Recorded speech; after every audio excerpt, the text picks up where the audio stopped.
It's been really exciting. I sort of approached this competition not with like any goals in mind. I just came to this with like a really neutral attitude, and I think I learned heaps from working with my teammates as well as my teacher, and I think the challenge itself has just been very useful to my economics studies in school.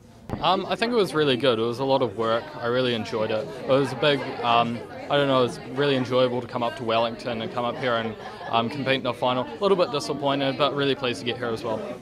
Pretty good. It's the first time I've done it, and I really enjoyed it, and learning more economics, and found I could excel a bit more than just doing normal classwork, and found it a bit more interesting.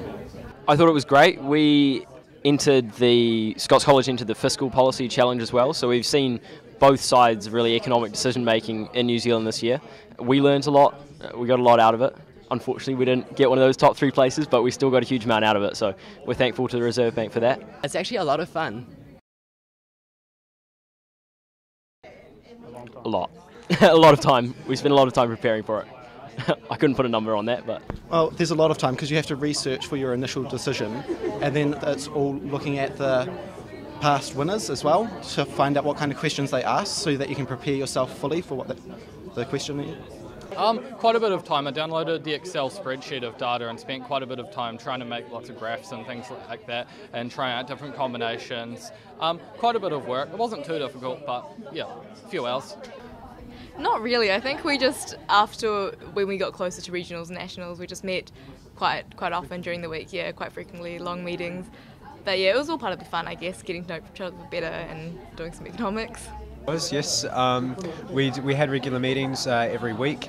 In the final week we met every day and discussed economic trends. Like with the MPMS statement, when we were doing the statement, we got together and there was the European crisis with Spain and the bailout that they needed. And on the Saturday there was the announcement that they might need a bailout. On the Sunday, there was the announcement that they did need the bailout, and then on the Monday, it was announced that they were accepting a bailout from the EU. So we had to, constantly discuss with each other things like that and put them into the statement and write them into the speech and change. So, yeah, a lot of meetings.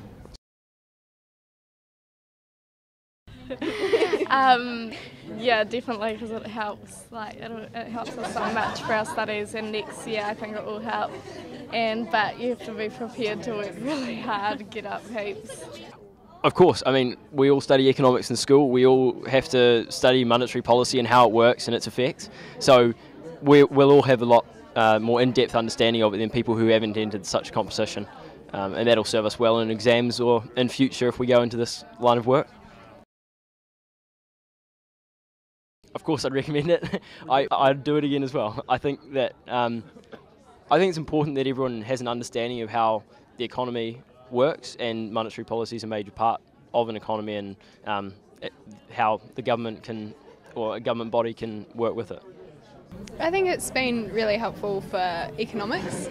It takes it so much out of the classroom and makes so much difference. It's just, you can actually put things into context. Oh, well, it helps quite a lot because you have to have a broader understanding of the wider economical system than just what's in the level 3 course for school. Yeah, so you have to be prepared for the monetary policy side of things, whereas the level 3 course is focused much more on microeconomics. Well, for me, I took a back seat, really. These guys came to me and wanted to enter, and they went away and came up with a plan for putting their presentation together. They wrote it, showed it to me. I was impressed, gave them a few pointers. So really, they've done all the hard work, and I've been very much in the background.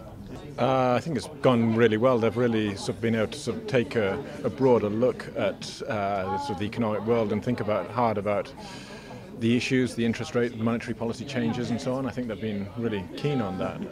I've been impressed by the amount of study they put in.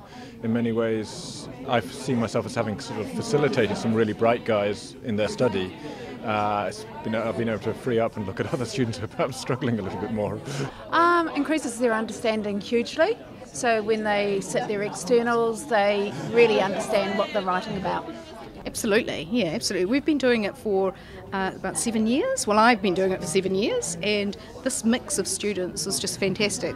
I knew this would be our best chance of winning, but I didn't expect to win. So some Year 12 students that I took to the regionals to watch these guys to see how to do it, and they are really keen to get involved next year.